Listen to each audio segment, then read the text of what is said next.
Hey, this is Jordan. I'm doing another shoe review today, and as you can see, I am rocking my Vikings gear. I'm still supporting the team, even though we've gotten off to a pretty bad start this year. And we did get a win last week, but it wasn't the prettiest.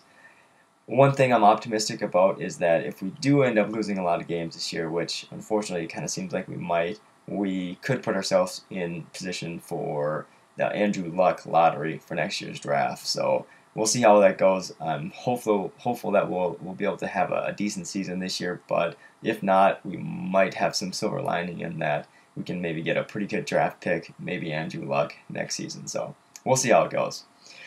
I wanted to do a shoe review today, and I wanted to talk about the MT101s by New Balance. And this is a trail shoe, and as you see here,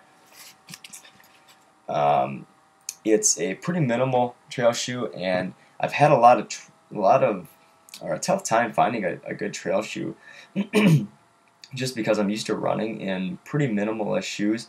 I run almost all my normal training miles in the Nike Free 3.0s, so I'm not used to having a whole lot of shoe, and so when I go to try to find a good trail shoe, a lot of them have a lot more support, a lot more cushioning, more of a cleat, different things that you need for a trail, but really add a lot of weight and more to an actual shoe. So when I found and got to try on the MT101s, I thought it was a really good fit at providing that support that you need for rocks and roots and being out on the trail, as well as being pretty minimal, pretty lightweight, and really comfortable shoe to wear. So the MT101s are unfortunately a discontinued shoe. They're not making them anymore. They've kind of gone into a different direction as far as what New Balance is doing. So hopefully I'll be able to continue to buy them for a little longer or find a good replacement, but we'll see.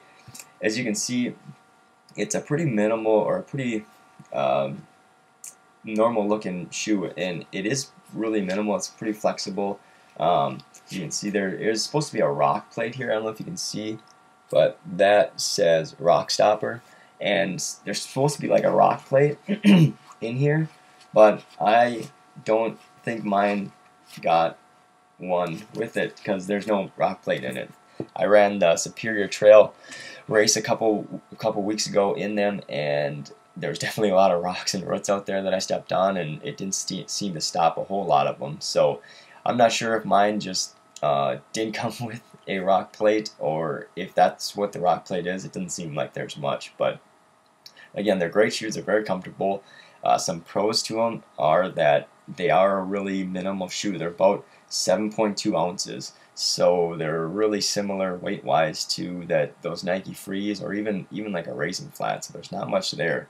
They're very comfortable as far as wearing out on the trail, and they're actually pretty comfortable even running on pavement or on flat surfaces. So excuse me, if you have to run a couple miles to get to the trails, they're a really good alternative. So you don't have that really big cleat or anything that makes it kind of uncomfortable to run on pavement.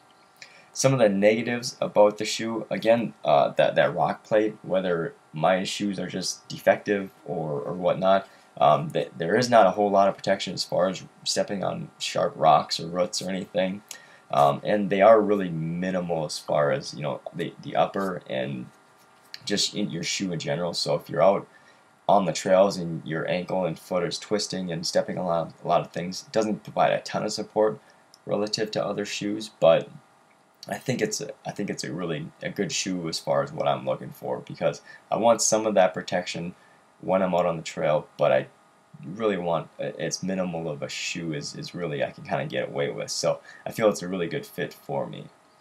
All in all, I think this is a great shoe, again, just because it combines what I need as far as a trail shoe without any of the extras or the added support that I feel that I need when I'm out running on the trail. So again, I think this is a great shoe, very lightweight, very comfortable, and is a really good fit for me when I'm out on the trail. So hopefully, again, I'll be able to get a lot of miles out of them. I probably got about 150 miles on them. So they seem to be lasting and holding up pretty well, but we'll see how it goes. So hopefully this was helpful, and let me know if you have any questions or feedback.